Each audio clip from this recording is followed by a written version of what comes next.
Gênesis capítulo 7, versículo 1. Quem encontrou, diga amém. Gênesis está fácil para achar, né, gente?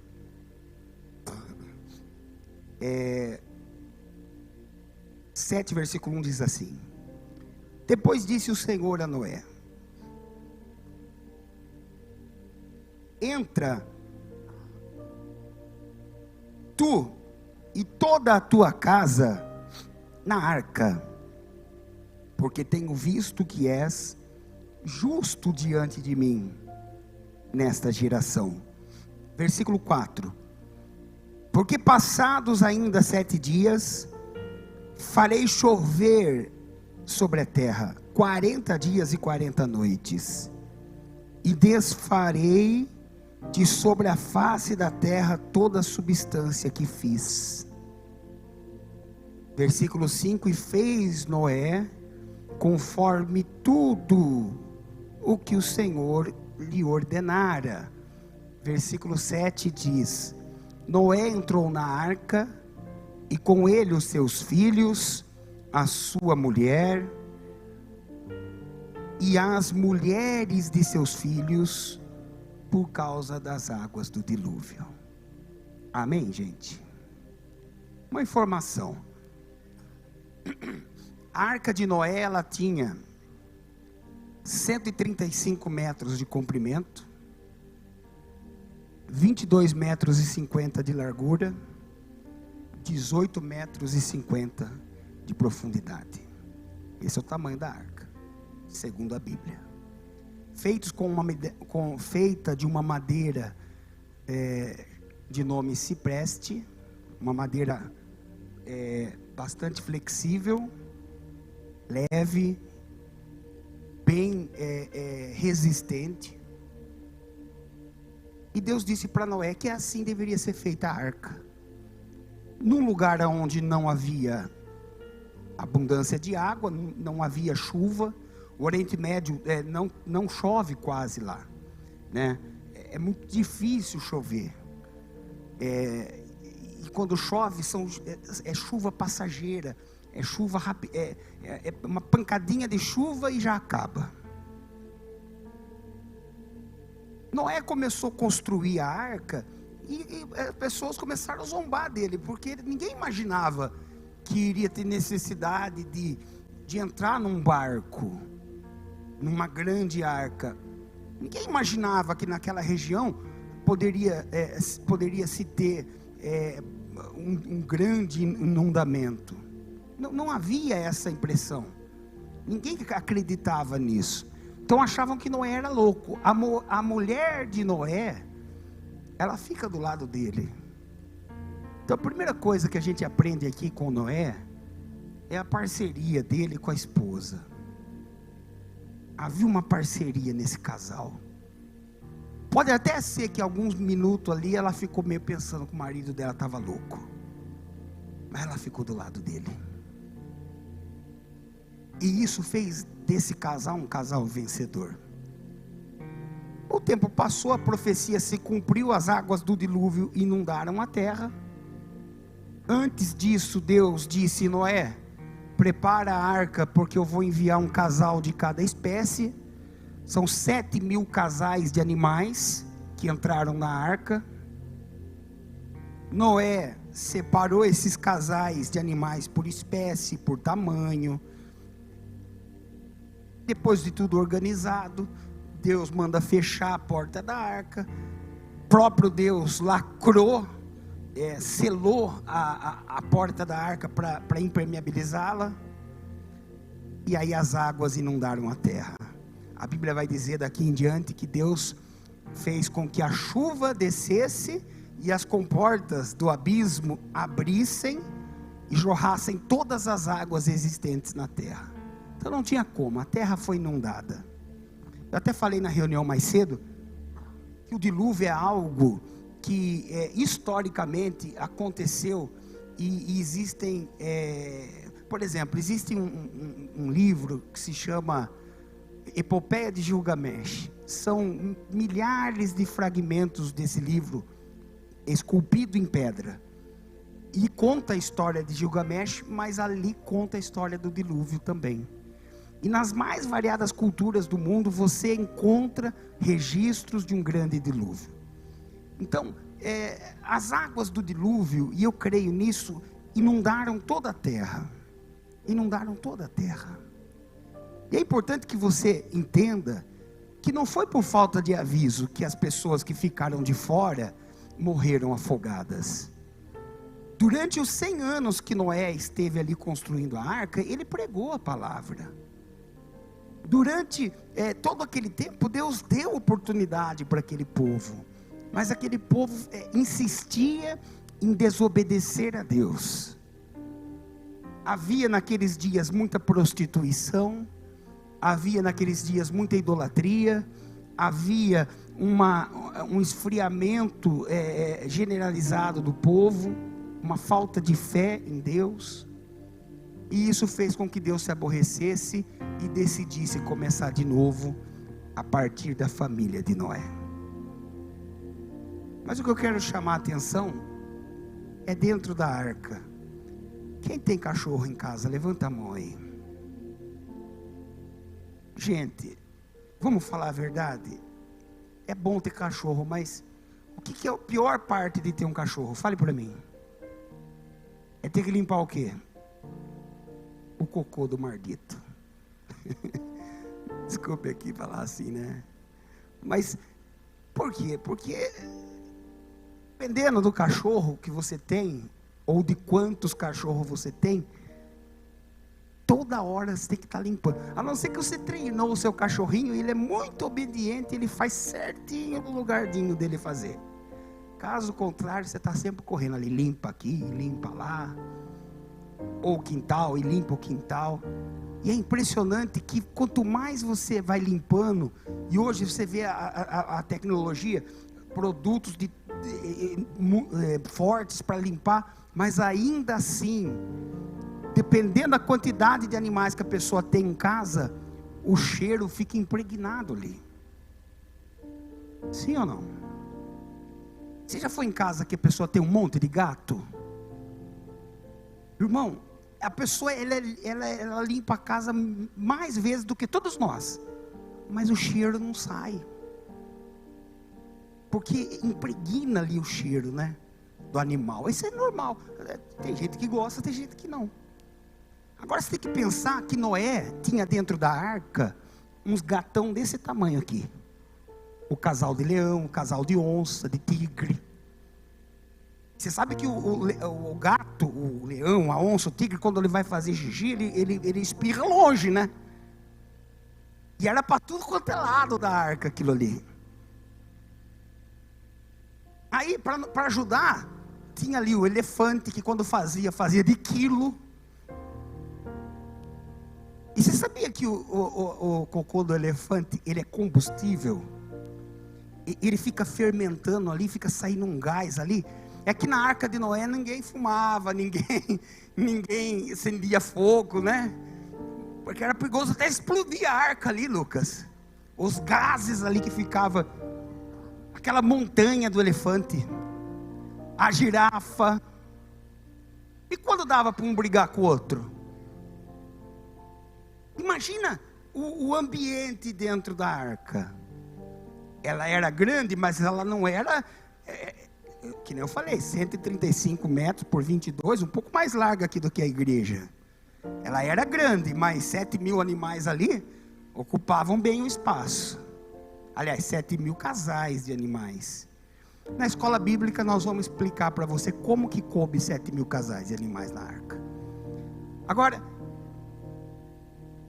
mesmo com aquele fedor, com aquele cheiro de dentro da arca, eu até imagino Noé falava assim: esposa, ajuda aí a limpar. Ela vinha com o balde, ela pegava um balde, enchia o balde ali com o cocô do elefante, da girafa, do hipopótamo, e jogava para fora da janela da arca e corria lá, mas já tinha feito outra montanha, e era o dia inteiro tentando limpar, e o cheiro era aquilo ali. Só que se algum deles pensasse assim: está insuportável esse cheiro, eu não aguento mais essa arca, eu vou pular dela. E ele abrisse a janela, a primeira coisa que ele ia ver da janela para fora eram os cadáveres boiando na água. Milhares de cadáveres boiando na água, apodrecendo, em decomposição, fedendo carniça, fedendo podridão, morte. Aí a hora que eles abriam a janela, sentia aquele cheiro da podridão, daqueles cadáveres, logo eles fechavam a janela e voltavam para dentro da arca. E aquele cheiro da arca agora parecia até um perfume francês, perto da podridão que estava lá fora. Diga assim comigo: a arca, a família e a igreja. A sua família é uma espécie de uma arca. Preste atenção nisso. A sua família é uma espécie de uma arca. E tem mau cheiro lá na sua família? Toda família tem mau cheiro. Pode ter certeza que tem sempre alguém. Agora eu podia até usar a palavra que faz cagada, né? Usar o trocadilho do cocô do elefante. Mas tem sempre alguém que suja a água. Vamos falar assim, para não falar de outro jeito, né? Tem sempre alguém que faz o que não deve. Tem mau cheiro. Talvez você olha, você fala: poxa, meu casamento podia ser melhor, o meu marido podia ser mais compreensivo, a minha esposa podia ser mais compreensiva, meus filhos poderiam ser mais obedientes. Você sempre está pensando assim: poderia melhorar. De fato poderia melhorar. E muita coisa para melhorar depende de nós. Ao invés de ficar vendo o defeito do outro, se você acha que tem que melhorar, faz alguma coisa. Só que tem um problema. Muitas pessoas começam a achar que está fedendo muito ali a casa dela. Ela começa a ficar descontente. Ela acha que o marido não dá a atenção que ela queria, a esposa não dá a atenção que ele quer.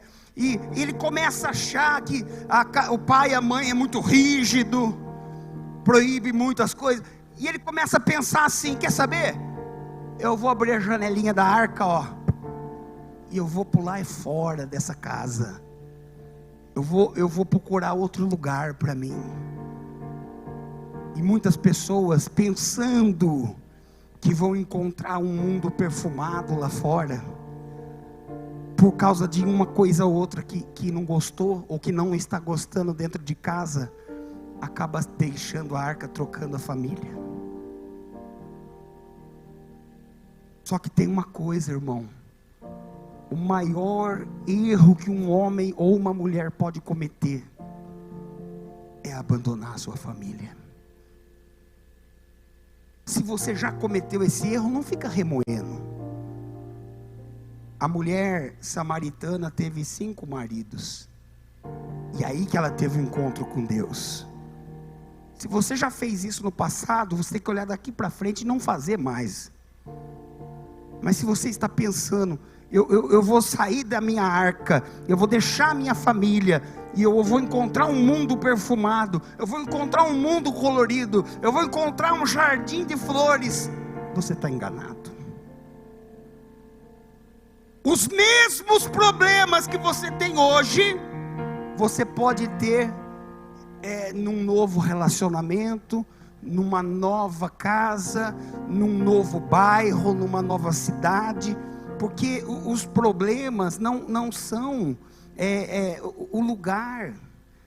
Muitas pessoas levam com elas o problema. Muitas vezes a pessoa chega: pastor, eu vou abandonar tudo, eu vou deixar tudo. E às vezes você fala para a pessoa: não faça isso, porque a gente sabe que o final é trágico. Então não deixe o seu lar, não deixe os seus filhos, não deixe a sua família por nada. Amém, gente? A sua igreja é uma arca. E tem mau cheiro na igreja? É claro que tem. É claro que tem. Quando você chega na igreja, você vai achar que tudo é lindo, que tudo é perfeito, que todo mundo é anjo. Mas com o passar do tempo, você descobre que a igreja é feita, composta por pessoas como você e eu. E somos todos falhos. Não fique na igreja pensando que todo mundo tem que ser perfeito, porque não é. Não é. Quantas vezes pessoas, pastor, posso falar com você? Pode falar. Eu queria falar que o meu tempo na igreja terminou. Dá vontade de perguntar assim, por quê? Você vai morrer? Meu tempo na igreja terminou. E eu antigamente caía na besteira, irmãos. Eu não faço mais isso, mas antigamente eu fazia. Eu perguntava para a pessoa, mas por quê? Hoje em dia, quando a pessoa fala para mim, meu tempo na igreja acabou, eu vou deixar a igreja. Eu só falo assim, vem aqui que eu quero te abençoar. E eu abençoo a pessoa, e eu falo, as portas estão abertas para você sempre. Mas antigamente eu perguntava o porquê. Aí a pessoa falava, pastor, é porque fulano dá mau testemunho, Beltrano é assim, Ciclano é assado, o senhor é muito gordo, o senhor não sei o que, ele não sei o que lá, ele não sei, só pondo defeito, só falando dos maus cheiros da igreja. E eu ficava ali escutando. Você está entendendo? Mas eu sempre falo, alerto as pessoas, você vai deixar a igreja, você vai procurar outra, e daqui a pouco você vai encontrar nela os mesmos maus cheiros dessa daqui. Os mesmos defeitos, porque onde tem ser humano, tem defeito.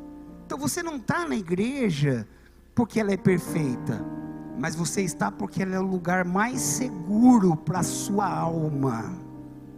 Noé não estava na arca porque era gostoso estar na arca. Noé não estava na arca porque ali era perfeito, mas ele sabia que ali era o lugar mais seguro para ele e para a família dele. Primeiro ponto, o lugar mais seguro para você é a sua família. Não se engane, não, irmão, não se engane com palavras doces. Irmã, não se engane com elogios satânicos. Porque o diabo é astuto. O diabo sabe seduzir, sabe enganar. O filho pródigo, quem diga, achava que o mundo era maravilhoso, que a casa dele fedia, que a casa dele tem muitas regras. Eu quero a minha herança, eu vou para o mundo. Chegou no mundo, o mundo abriu os braços, falou para ele, venha, e correu a mulherada e abraçou ele. E a Bíblia fala que ele vivia com as meretrizes, e ele gastava o dinheiro com bebida, com drogas, com mulheres, e o tempo foi passando, e tudo que ele tinha se dissolveu. E quando ele não tinha mais nada, o mundo olhou para ele e falou, agora você não serve mais para nós, saia daqui. Ele foi trabalhar num chiqueiro de porcos. O final de toda pessoa que abandona a fé, mais cedo ou mais tarde, é o chiqueiro de porcos. Pastor, depois que eu saí da igreja, minha vida está mil maravilhas. Eu acredito, é bíblico. É bíblico. O filho pródigo disse a mesma coisa. O filho pródigo falou, depois que eu saí da casa do meu pai, minha vida melhorou. Eu saio com quem eu quero, eu passeio, eu bebo, eu saio com uma mulher hoje, com outra amanhã, eu me divirto, eu faço o que eu quero, não tenho que dar satisfação para ninguém. É bíblico. E é bíblico também o final do filho pródigo, como é o final de todo mundo que abandona a casa do pai. Por isso, para de olhar para aquilo que você acha que é defeito. Se você pode fazer algo para ajudar, ajude. Se você não pode, ore por aquilo, mas não deixe a sua arca por nada. A sua família é a sua arca. A sua igreja é a sua arca. Naamã, o general Naamã, todo mundo olhava para ele e falava assim: esse homem que é feliz. Porque às vezes a pessoa olha para o mundano e fala assim: poxa, eu estou aqui na igreja, eu tenho que ir no culto, eu tenho que ouvir o pastor, eu tenho que fazer isso, fazer aquilo. Ao mundano, estava mil maravilhas. Todo mundo olhava para o general Naamã, achava que o general Naamã estava arrebentando. Só que dentro da casa dele, a Bíblia diz que ele era leproso. Na rua, com a armadura, ninguém sabia que ele era leproso. Mas quando ele chegava em casa e tirava a armadura, e expunha a sua lepra, ele era digno de dó. Na rua, um herói; dentro de casa, um fracassado. Na rua, uma pessoa que todo mundo admirava; dentro de casa, um derrotado, que não podia tocar na esposa, porque a lepra era altamente contagiosa. Ele não podia ter alguém mexendo aí no joystick. Aí, amém, amém. Ele não podia tocar na esposa, porque ele poderia passar essa doença para ela. Naamã não sabia o que era dar um abraço na mulher dele. Há muitos anos, Naamã não sabia o que era dar um abraço nos filhos. Mas quem olhava de fora falava assim: esse homem é um vencedor. Então muitas vezes a pessoa, ela pensa assim: poxa, lá no mundo parece ser melhor. Só parece, irmão. Só parece. O mundano parece que ele vai melhor do que o cristão. Só parece. Naamã precisou de uma serva de Deus falar para ele: vai para Israel e pede oração para o homem de Deus, porque você pode ser curado. E quando ele chegou em Israel, Eliseu sequer abriu a porta para ele, porque muitos anos atrás ele tinha ido para Israel, vencido a guerra contra os hebreus, levado cativo aquela moça que indicou Eliseu para ela. Mas na guerra ele chegou a colocar a espada no peito de Eliseu, e ele disse assim para Eliseu: eu vou deixar você vivo, para você ser a testemunha que eu sou maior do que o seu Deus.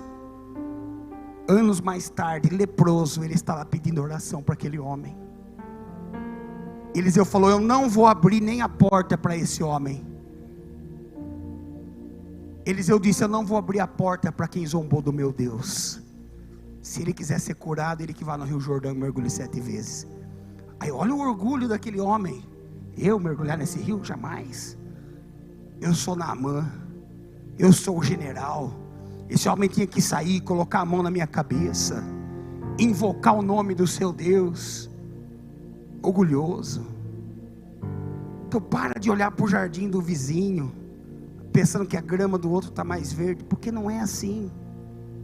Naamã nos ensina a humildade. Naamã nos ensina a reconhecer que somos pobres criaturas sem Deus. Mas também nos ensina que nem sempre o que nós estamos olhando pela janela é o que parece. Nem sempre o que você está olhando é o que parece. E muitas vezes você está ali olhando para a casa do vizinho, pensando que é tudo aquilo e menosprezando a sua casa. Deixa eu dizer uma coisa para você: no momento da necessidade, quem fica do seu lado é a sua família. No momento da angústia, quem fica com você é a sua casa.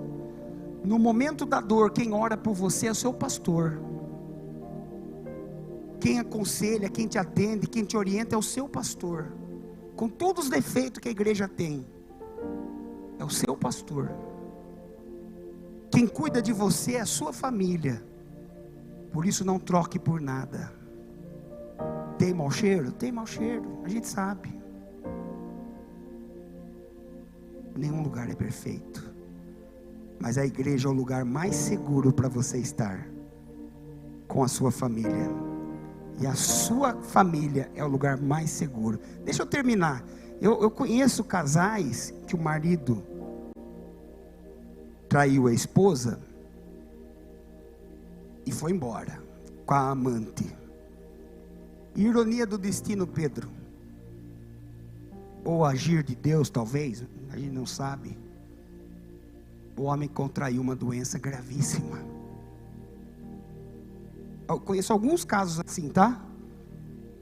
Não estou falando de um específico, estou falando de alguns que eu conheço, que eu já visitei, que eu já atendi.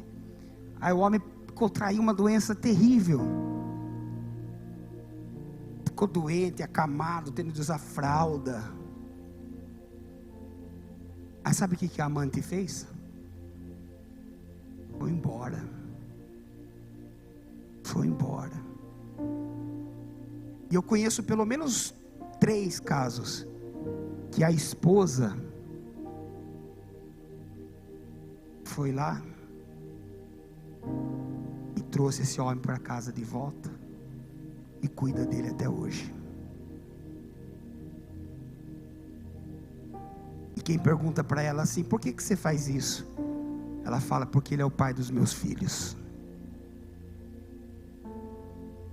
A família é o seu maior patrimônio. Dê valor para a sua família. Dê valor para o seu casamento, para os seus filhos. Tem mau cheiro? Pode até ter. Pastor, minha esposa é a onça da arca. Pode até ser. Pastor, meu marido é o cavalo da arca. Pode até ser. Mas fora da arca, irmão, pode ter certeza que tem muito mais defeito, tem muito mais morte, podridão. A arca, a família e a igreja, o lugar mais seguro para você estar, ainda que tenha seus defeitos, é o lugar mais seguro. Amém? Até porque a arca não era a morada final, era o meio que Deus estava usando para levá-los a um lugar. No capítulo 8, versículo 15, Deus falou para eles: vocês vão ficar na arca até o dia que eu disser, pode sair. Quando chegou a hora, Deus falou: agora é seguro, pode sair. Vai ter um dia, irmãos, que Jesus vai dizer assim: igreja, acabou a viagem aqui na terra, agora é seguro, porque eu estou levando vocês para a morada eterna. Amém, gente?